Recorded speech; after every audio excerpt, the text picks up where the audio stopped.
Good evening. Good evening. Good evening. How's everyone doing tonight? Good. Well. It's gotten a little bit cold, but it is winter. It is. Speaking of cold, the state of the Europe in the 1300s was also cold, spiritually and just in general. Does anyone have any memory? We sort of ended on the 1300s, the lesson before last. Does anyone have any memory of what was going on around then?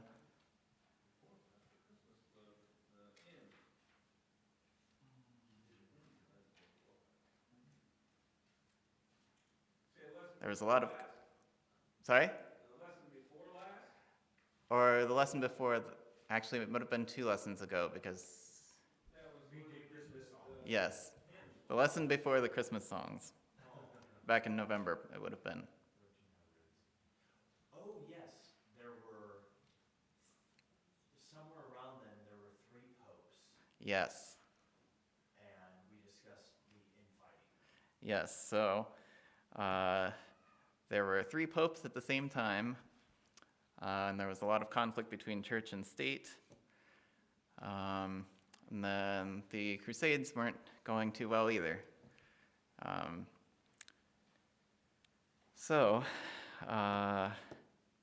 When things go wrong, something has to happen to make them go right, right? Things are ripe to go right. So in the 1300s, you had a lot of corruption in the church. You had a lot of violent political struggles. The Crusades were failing. And then there was also a little thing called the Black Plague. Does anyone have a guess at what percentage of Europe survived the Black Plague? 2/3, yep. So 1 out of every 3 people in Europe died as a result of the Black Plague. So what we've been through with COVID is not quite as bad as that. And many people saw the Black Plague as God's judgment because of what was going on in the church and just social and political violence and upheaval, moral corruption. And so when that happened, it's ripe for reform. Does anyone know who the morning star of the Reformation is? John Wycliffe, yep. He is often given the title because of the impact of his work on church reform movements in Europe leading up to the Reformation. And we talk a lot about the theological aspect of that work and the impact of that work on the church and Bible, but he also did a lot of work in politics and civil government. It seems like the ideas of church and state just keep running as a theme throughout this study of church history. So John Wycliffe was born in Yorkshire around 1330, and he went to Oxford for university. And around this time in Europe, there was a movement called the Scholastic Movement, which was responsible for the creation of universities. I think it was about maybe 100 or 200 years earlier that Europe's universities, the big names that we think of today, started being founded. And Oxford was one of those. And that's also where you got your university, the origins of your university degrees that we have today, baccalaureate program and master's and doctorate. After graduating from university, Wycliffe taught at a few colleges around England, and he was a vicar of the nearby area surrounding those colleges while he was teaching. And a few years later, he went into politics in service of the King of England and was appointed as an ambassador to the papal legates, or in plain English, the Pope's representatives in England. He, even at this time, you think of, a few hundred years later, conflict between Henry VIII and the Pope, with conflict of church and state. But even at this time, there was a conflict between the civil authority in England and the church authority over who would have more power, who should have jurisdiction over what, who should have the power to tax, things like that. So Wycliffe was the king's representative in that matter, and he advocated on behalf of the civil authorities. He developed a political theory that said that men receive dominion directly from God, and that when they are in a state of mortal sin, their dominion is only in name. And then he said that the church was living in mortal sin because of its corruption, and so it should give up its possessions and return to the poverty, basic poverty that it started out with, focus on its just spiritual matters, and then that the state should be the administrator of that process of disenfranchising the church. Now, of course, that wouldn't be very popular with church authorities. And he was summoned by the church multiple times to give account for that work. But he managed to remain free for all of his life. He didn't die as a martyr. He was very politically adept. There was one instance in which he was called before the Archbishop of Canterbury for basically what could have been the stages of a heresy trial. But he stopped that plan by bringing with him two of England's powerful political figures along the way. And so when he showed up with those two political figures, it sent the message that if the church tried to touch him, then the church could get in trouble with the king. Then, in addition to political philosophy, he also wrote against some of the spiritual positions of the church. He didn't go as far as the reformers did, and if you look at his theology today, you would probably consider him a Catholic,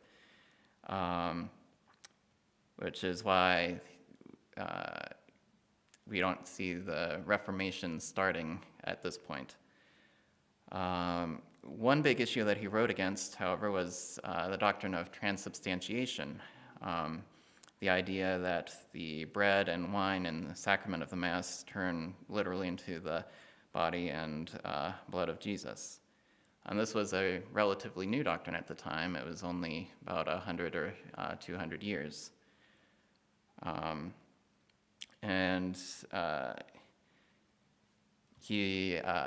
Significantly, he didn't write against the idea that Christ was present in the Mass.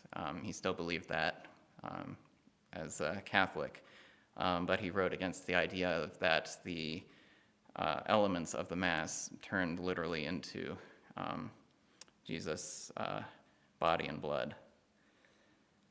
So if it stopped there, he probably wouldn't be too popular among Christian historians or Protestant historians. But only a few years before his death, he did what he's most famous for now. He translated the New Testament into the common language of his time, with the idea that it could be preached to the ordinary masses. And of course, at this time, the Bible and a lot of theology in general, Christian teaching, was inaccessible to the ordinary person because The Bible was in Latin, and religious services were conducted in Latin. And if, most people were illiterate, and if they were able to read something, it was probably more in their own language, not in Latin. So John Wycliffe set out to change that. And he was successful, and quite a bit of his work survives in a slightly different form today, even in most of today's Bibles, getting passed through a few different versions all the way up until the King James, and then even a lot of modern translations still use a lot of his work. And completely unrelated to his work was the Peasants' Revolt of 1381. Unfortunately, he got blamed for it because at the same time that he was writing against the church and church authorities and the idea that they should be basically deposed, the peasants and the masses to whom he was trying to take the Bible revolted against the nobility and the church, and they even killed the Archbishop of Canterbury. So after that, he lost much of his political support, though he remained free and died a natural death a few years later. And there was even a political movement that grew out of just his idea of reading the Bible as an ordinary person on your own without getting the Bible read to you by the church. And those were the Lollards. They were less of a cohesive movement and just a group of people who wanted to read the Bible, and they didn't have any specific doctrine or theology, and they didn't stay around very long. It lasted about 100 years. But we remember them because shortly after they died out, then that was when the Reformation happened. All right.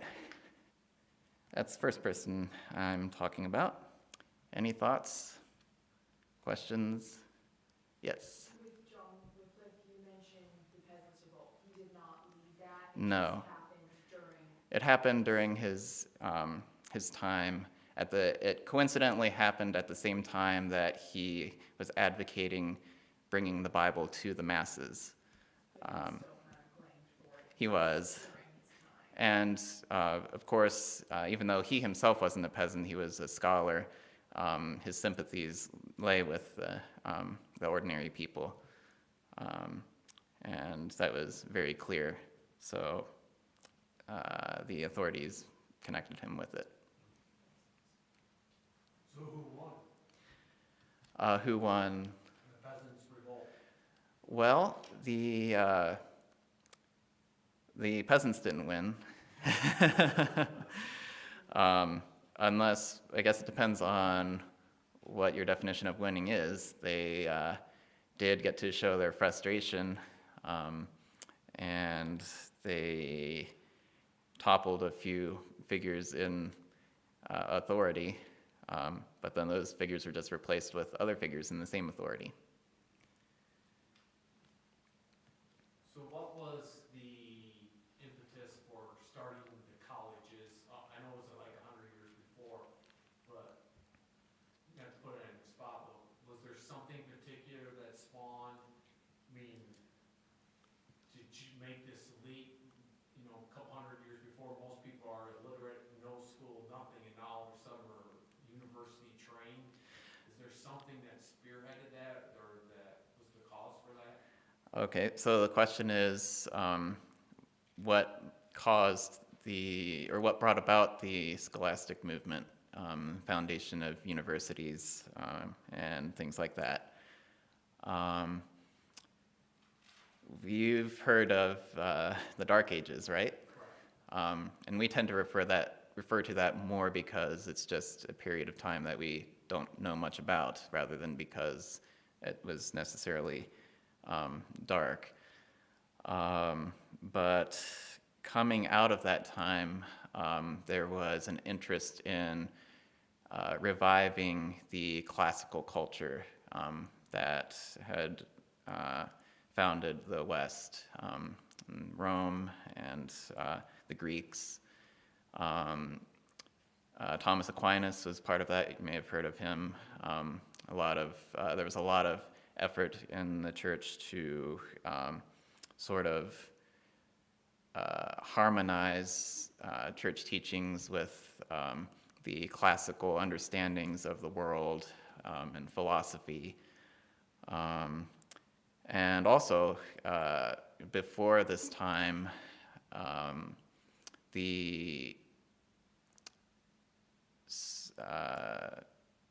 not the scholastic movement, but all of what happened in the scholastic movement was kept up by does anyone have a guess? Can you say that one more time? I'm sorry. So before there was higher learning in Europe, does anyone have any idea who kept the classical traditions alive, philosophy? Well, I know the Muslims really had most of Aristotle's writings, and so when they would take over part of Europe, that's how Europeans were reintroduced to Aristotelian thought and idea. Yes, exactly. So you might be surprised, but it was actually the Muslims, the Muslim empire, Muslim authorities in the Middle East and in Eastern Europe that kept the classical culture of Greece and Rome alive. And there was a period of time, it's called the Golden Age of Islam, because it was an era of learning, exploration, science. And right around the time that came to an end was when those ideas were transferred to Europe, and Europe continued and rediscovered some of the richness of their previous culture. And so there was an interest in learning and philosophy and studying things at a deeper level. And then universities were founded.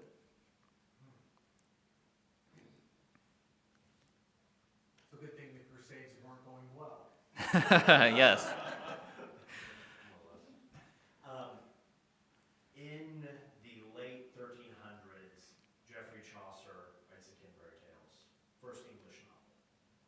Do you think Wycliffe is just trying to maybe ride a wave of English literature? That's why he translates? Or do you think it's more out of sympathy for the peasants? Yes. So the question is, why did Wycliffe translate the Bible? Is it more for, the academic reasons, or because he actually wanted to bring the Bible to ordinary people? And I think that would probably depend on who you ask.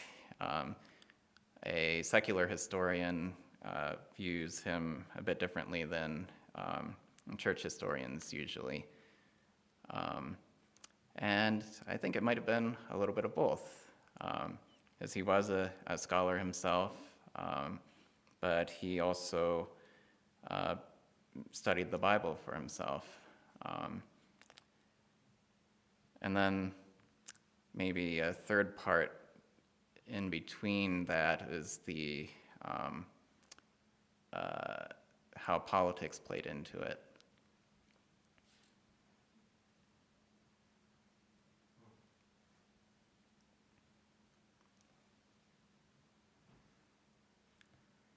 Any other thoughts, questions?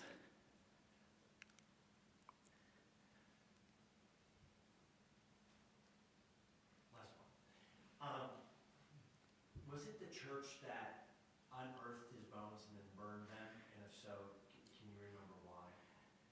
let's see, I don't remember if that was Wycliffe or if that was Tyndale.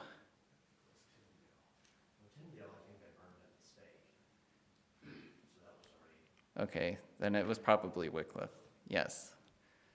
Oh, yes. So Wycliffe was after he died, and then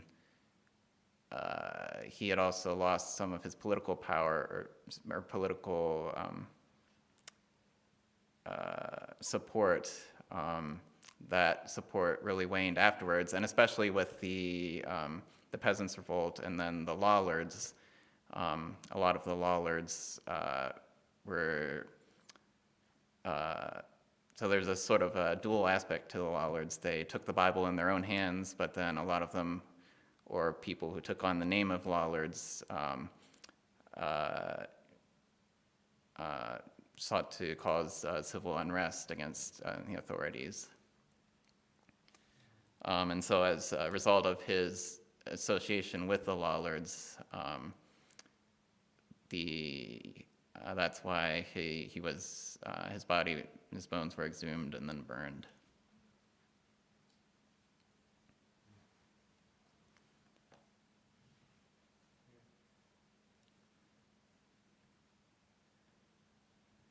All right, so moving to mainland Europe now, in Bohemia. Does anyone have any idea who might be my next person of interest? I'm going to Johann Huss.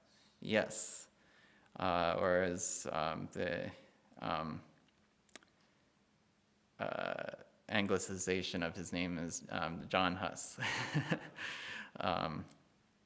Or I don't know how his name is actually pronounced, Jan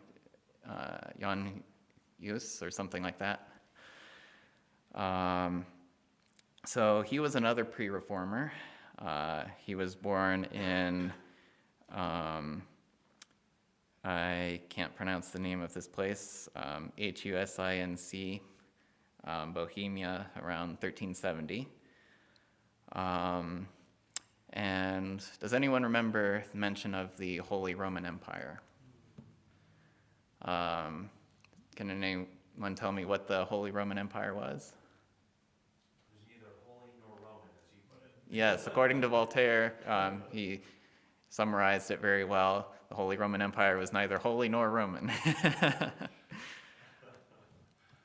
Well, so the Holy Roman Empire was basically the confederation of German states before Germany existed. And it was the German political system that was an empire run by Germans, but also had control over other areas where Germans were an ethnic minority. Excuse me. And one of those places was in Bohemia, which is where the majority was Czech. And you'll see why I mentioned that in a little bit. So going back to John Huss, his family was poor. He was an ordinary person, unlike Wycliffe, who was a bit higher in society. Despite that, he was strongly influenced by Wycliffe's works, and he studied and taught at the University of Prague. He went all the way to the doctoral program, but he didn't finish his doctorate because his preaching and other activities began to eclipse his studies. So the university system in the Holy Roman Empire, and specifically in Bohemia, was there was a majority of the people responsible, the administrators, I guess you could say, of the university were German, and then one or two were allowed to be Czech. And then most of the students were Czech. So there was somewhat of a divide there. culturally and ethnically, between those in power and those who weren't.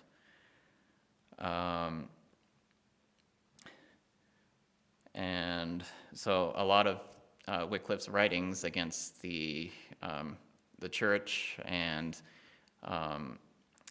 against specific political power held by the church was popular among Czech students.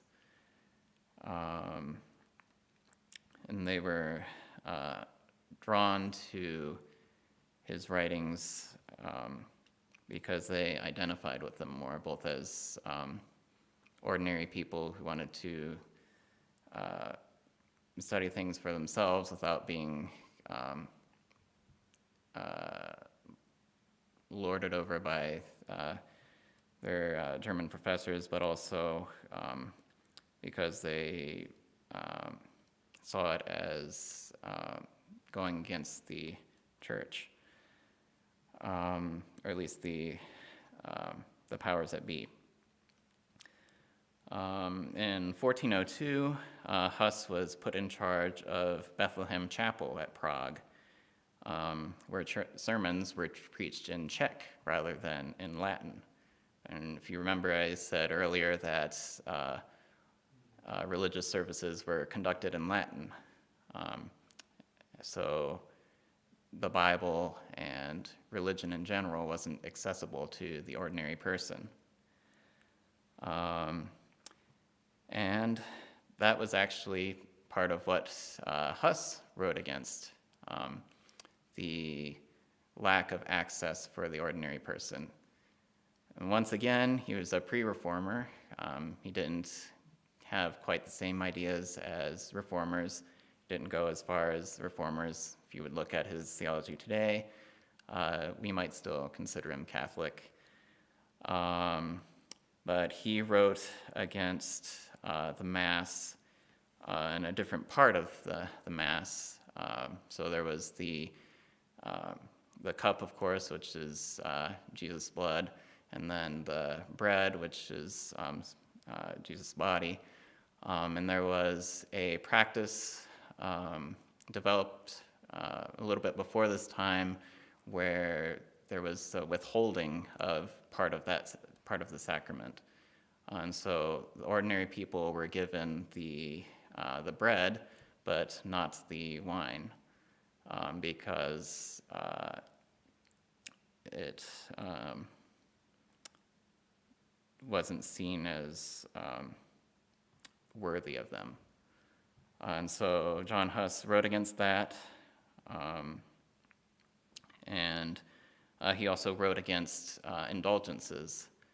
And in fact, even though Luther was very different from Huss theologically, 100 years later, he declared that he was a Hussite when he was speaking before church authorities.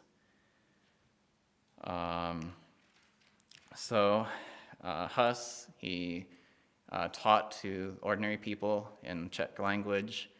He wrote some against the church and preached against the church.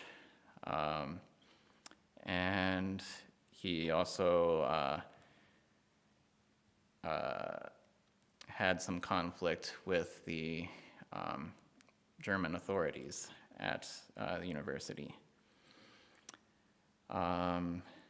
Somewhere around this time was also when there was the three popes that we talked about earlier. So the church was a mess. And also going backward, probably part of the reason why John Wycliffe was allowed to live out his full life without the church doing much about it was because this was at the time when the church was internally divided. And so it was focused on trying to pull itself together rather than focusing on taking care of Wycliffe and his works. So at this time there were three popes. or three men who claimed to be pope. And the newest of the popes, or the third pope, prohibited preaching at private chapels, perhaps because of the influence of Wycliffe's works and the idea of bringing religious teaching and the Bible to the masses in a language that they could understand. Huss refused to stop teaching at these chapels, and he was excommunicated by the archbishop subsequently. Interestingly, though, at this point he was excommunicated for disobedience, not for heresy. And even after being excommunicated, he continued to preach and began preaching even more fervently against the church.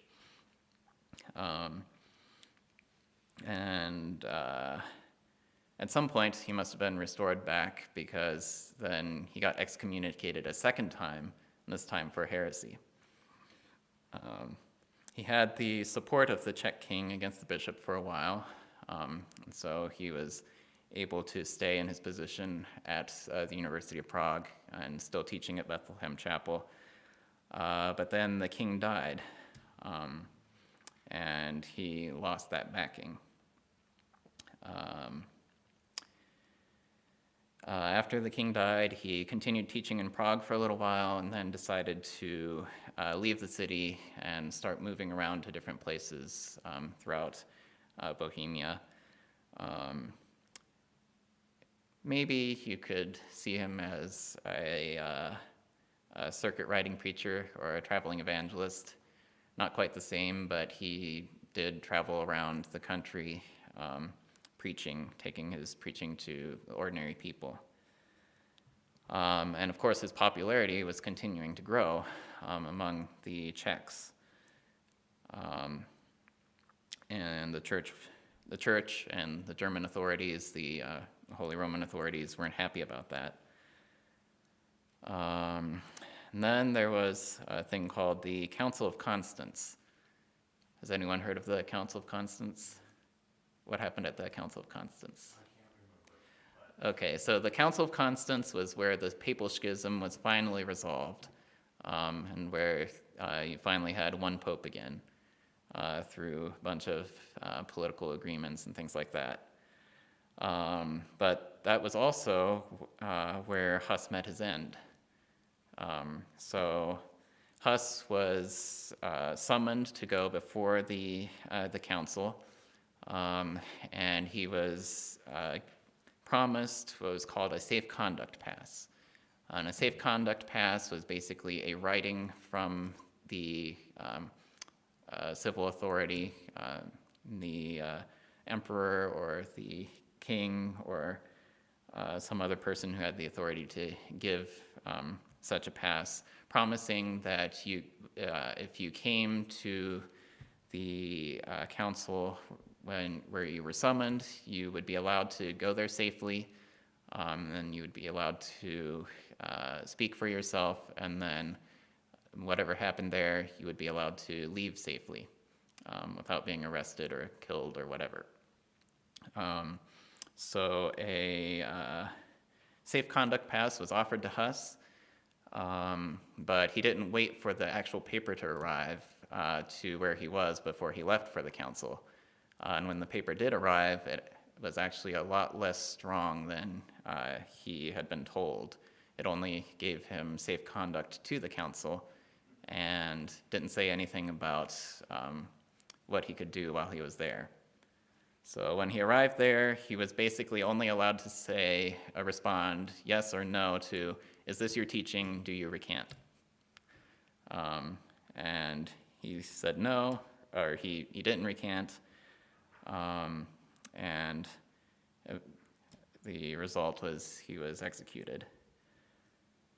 And then in the wake of that, he became even more popular, and there was a movement called the Hussites, who rose up in Bohemia, and they were successful. Unlike the Lollards, they were a bit more unified, as a political force and even a military force. And they successfully drove the Germans out of their area and established their own, I don't think it was a republic, but their own country, which lasted for about a century or so.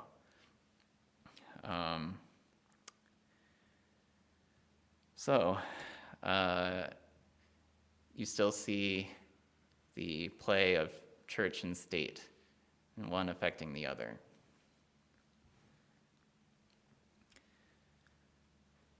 That's the end of my talk about John Huss. Any questions, thoughts?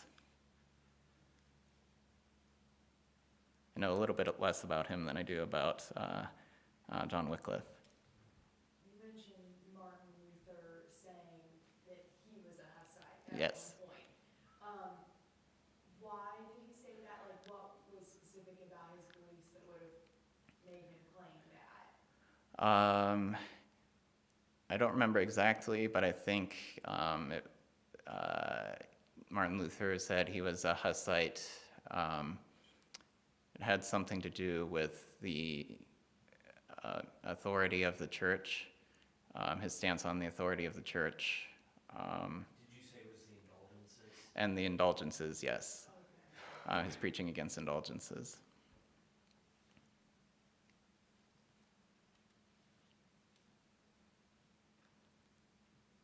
Any other questions? Does everybody know what indulgences are? Isn't it like when certain times of the year you say you're not gonna do certain things? Like, if that's not it, I was thinking of like when, oh, maybe I'm thinking of Lent. Yeah. It's not that? Indulgence. I don't know what indulgences are. Okay, so there's a question about what are indulgences. So there are different types of indulgences, but the one that would be most familiar would be the idea that the church could issue a certificate. You could buy a certificate from the church saying that your relative would have to spend less time in purgatory. Not all indulgences were of that type, but basically indulgences were spiritual favor that you could buy so that you wouldn't have to, you could save yourself some of the work that comes from works-based salvation.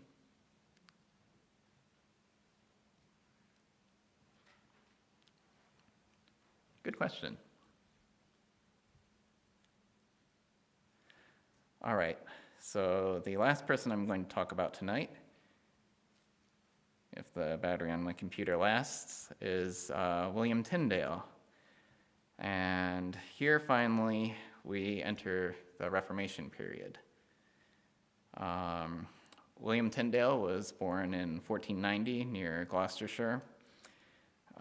He studied theology at Oxford, but during his time there he didn't learn much about Scripture. And we know that there was a group of students at Oxford that met on their own for Bible study. And it was out of that group that at least 10 leaders of the English Reformation movement rose, whether specifically as ministers, there were a few bishops, I think, that rose out of that, or as martyrs. And Tyndale is thought to have been a part of that group. And Tyndale was converted in 1519, 2 years after Luther's Reformation began in Germany. From reading the Bible and reading Luther's works and coming to a better understanding of what the Bible says about man's relationship with God. And then sometime after that, Fox's Book of Martyrs recounts a time when Tyndale realized the extent of England's spiritual darkness. He was at a dinner with a Roman Catholic priest in Gloucestershire, and they were discussing the Scriptures. and the priest is reported to have said, "We would be better off without God's law than without the Pope's." To which Tyndale famously replied, "I defy the Pope and all his laws.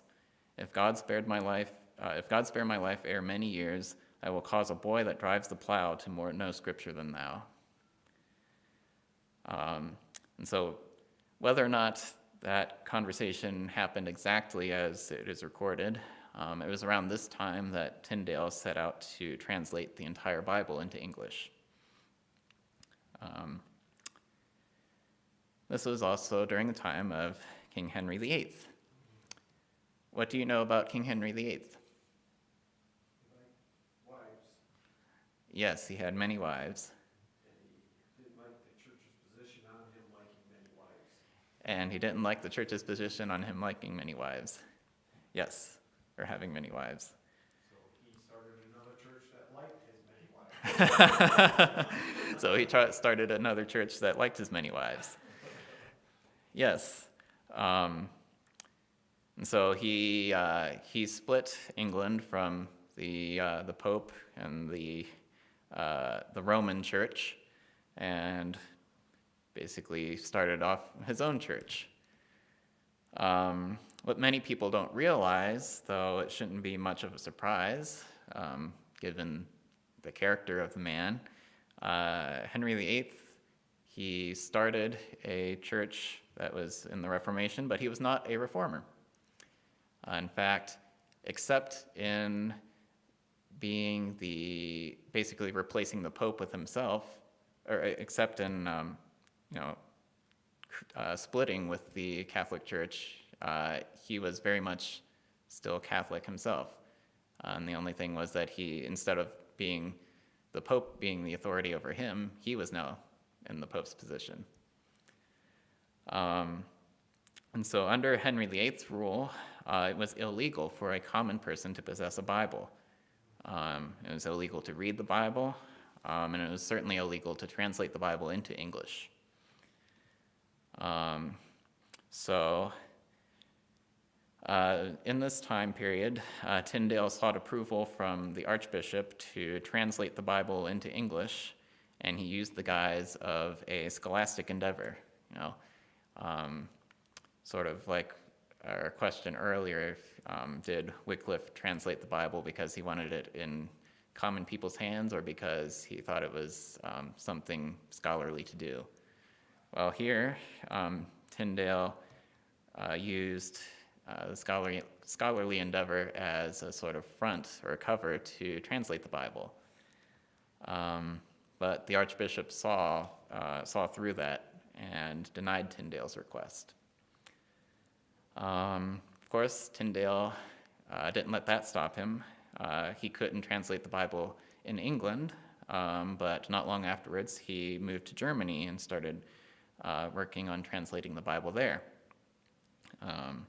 He finished his New Testament translation in 1525, and then copies of that, that translation were smuggled into England the same year. So Tyndale was both a Bible translator and perhaps the first well-known Bible smuggler. After publishing the New Testament, and he had a lot of foundation for that with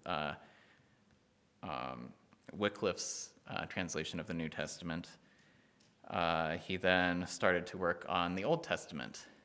And that was a bit harder because, one, it hadn't been done before, and he also had to learn Hebrew. Hebrew wasn't a language that was taught in the scholastic movement. So he consulted with Martin Luther to learn how to translate the Old Testament from Hebrew, because Martin Luther had been doing some translating of his own to translate the Bible into German.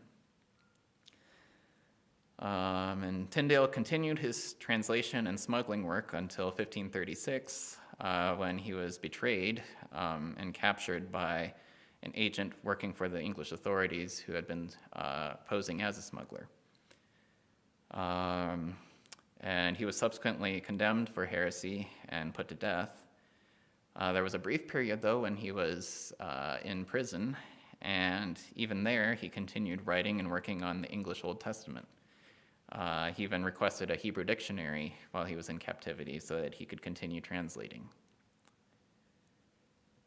And as a result of his endeavor, I forget the exact percentage, but a large portion of most of the translations of the Bible that we have today into English derive directly from Tyndale, and then a little bit more removed from Wycliffe and their work. So now we are into the Reformation. And next lesson, we will cover some more of what happened during the Reformation. What was the Reformation? Why did it happen? How did it happen? Where did it happen? Any questions about William Tyndale or about anything in general tonight?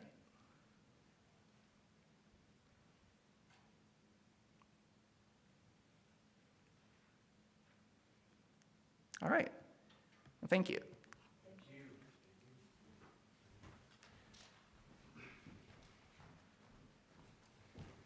Thank you, Joshua.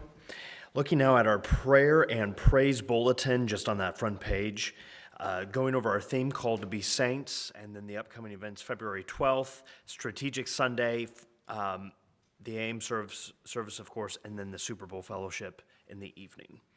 At this time, are there any new praises that anyone would like to mention? Any new praises at this time? Any at all? I hadn't mentioned this as a prayer request, but it is still a praise. There is a lady, my mom works at a crisis pregnancy center, and one of the ladies that Mom didn't give her name was considering an abortion. This was her sixth child. She'd already had five, and was considering an abortion with the sixth. But she talked to the people at the pregnancy center, and she decided that she's definitely going to keep the baby, and they've been able to help her a lot financially, and then with like diapers and things like that for her other children, because they're all really young. But huge praise, because the lady even ordered like an abortion pill from another state, and had taken a lot of steps to carry out the abortion. But with a lot of prayer and talking to ladies there, she's going to keep the baby. So just continue to pray for her, as it's, of course, it's still going to be a lot of work, but it's a huge praise that she's decided she's not going to kill it. Yeah. So just to repeat that, Laura Beth's praise is her mom works at a crisis pregnancy center, and a woman was considering aborting her child, but then after several more conversations and a lot of prayer, she chose not to. So that certainly is a huge praise. Dad, do you want to give an update with Dan and Lindsay and the RV? I'm not stealing any thunder, am I? No, you, go ahead. So if I'm correct, Dan and Lindsay were given an RV not to own, but to use while they're doing their deputation. So that way, if a church doesn't have a prophet's chamber, they don't have to worry about that. And I think now they can bring the dog too. So that'll be a little morale booster for them. But for Dan and Lindsay, that certainly is a praise that someone lent them an RV.